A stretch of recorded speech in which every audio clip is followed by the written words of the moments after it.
5 minutes. And I thank the chairman, and I thank the chairman. So let me just try to run through in 5 minutes 3 areas, what you talked about on remittances, what you talked about as far as some of the positive results, and if we have time, some of the effects of the somewhat current loose monetary policy on an international state. So on remittances, I think you already said that the remittances are here, but they're potentially to go down in the future. If you look at the consolidated balance of the Federal Reserve, we have capital of less than $55 billion, assets of more than $3 trillion. So that means that all you need is about a 1/4 of 1% increase in interest rates, and you basically wipe out the what you basically have right now, which is a 55 to 1 ratio, and you wipe that out. So what is your prediction actually on that going forward with regard to interest rates, wiping that ratio out, and effect on remittances to Congress? Can you be more specific on the numbers? Certainly. So currently, as I've said, we've in the last 4 years remitted $290 billion. We currently have more than $200 billion of unrealized capital gains on our balance sheet. The capital issue is irrelevant. We have additional funding behind the capital.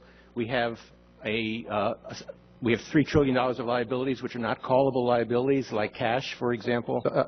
I guess we would just ask you if you could follow up on detail on that, because that's not the way I would understand it, but I would ask you to put that in writing. The main reality here is that if interest rates rise very quickly, then there may be a period where we don't pay any remittances at all to the Treasury. That's the actual outcome that's important.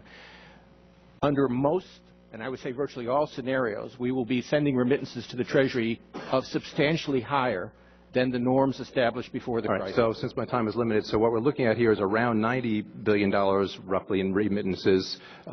You said we could actually see that almost go down to eliminated. Right now we're trying to do a sequester of $85 billion, so it sort of puts us in perspective as to what the effect could be as far as your policies there. With regard to the positive indications that you've indicated, you said the stock market and the housing market have gone up because of your monetary policy. But previously you said that the Fed's monetary policy actions earlier this decade, 2003 to 2005, did not contribute to the housing bubble in the U.S. So which is it? Is the policy by the Fed not a real cause of inflationary prices of housing, as you said in the past, or is it a cause of inflating prices of housing? Can you have it both ways? Yes. You can. We can have it both ways because they're different phenomena. The mortgage rate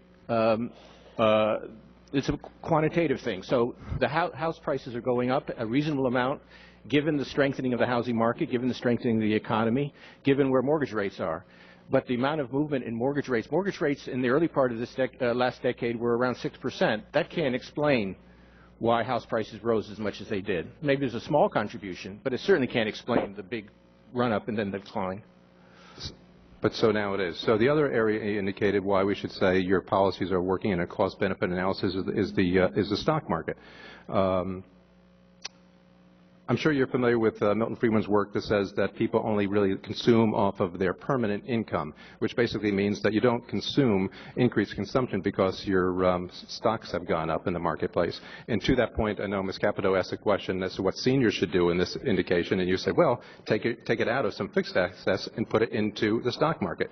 Heaven forbid, but my 90-year-old mother would take her money out of fixed markets and put it in the stock market. I think that's probably the worst advice that's out there. And when you consider that a 1% increase in the stock market only has infinitesimal, maybe 100% increase in GDP, I really don't understand, A, how you can give that advice, or B, how you can suggest that an increase in the stock market is a positive indicator of your work in a cost-benefit analysis of the rest of the economy. So I was not giving financial advice. I apologize if I gave that impression.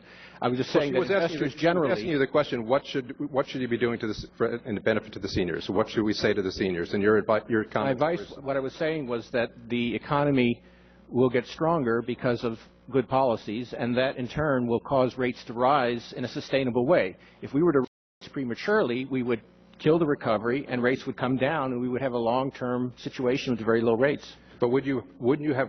A, provided for the certainty in the marketplace so you could have more price transparency? Earlier you said that some risk-taking in the market is appropriate. That was one of your opening comments. Mm-hmm. Sure, risk-taking is appropriate, but appropriate when there is actual price discovery.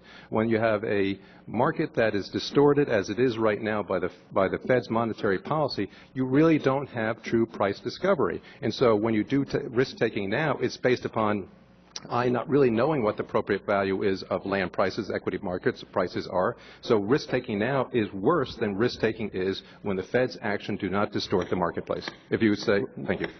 Time of the gentleman has expired. The chair now recognizes the gentleman.